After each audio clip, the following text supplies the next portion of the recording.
કાલ લેન્સકાર્ડનો આઈપીઓ ખુલે છે એટલે હું આઈપીઓ ભરવા જતો તો મેં કીધું ચશ્મા સાફ કરી લઉં. સાફ કર્યા ચશ્મા મને ખબર પડી કે 70,000 કરોડ રૂપિયાનું વેલ્યુએશન માગે. ટોટલ અર્નિંગ કરતા 23 ગણા વધારાનું વેલ્યુએશન માગે છે આ ભાઈ પિયુષભાઈ.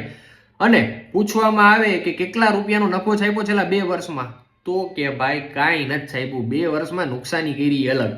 બીજું પૂછો કે તમે આગળ ભવિષ્યમાં કેટલા લોકો સુધી પહોંચાડશો તમારા ચશ્મા, તો કે અત્યારે અમે લોકો 1.3 બિલિયન પબ્લિકને આખી દુનિયામાં ચશ્મા આપીએ છીએ. ટૂંકમાં એમ કહીએ કે 10 જણામાંથી 3 જણા અમારા ચશ્મા પહેરે.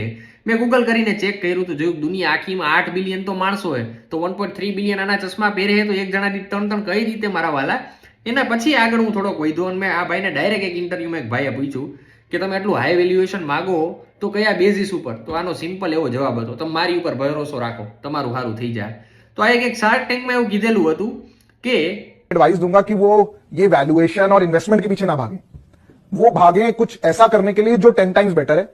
अगर वो कुछ ऐसा करेंगे तो इन्वेस्टर्स उनके पीछे अपने आप आएंगे.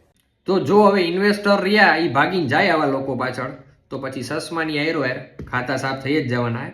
સિમ્પલ. આવા આઈપીઓ ની શું હાલત થાય એડવાન્સમાં તમને લોકોને કહી દઉં. મામા અર્થ તમે જો યાદ હોય, બધા આઈપીઓ ખુલ્લા ઉપર છે ને ભાઈ ગયા નીચે.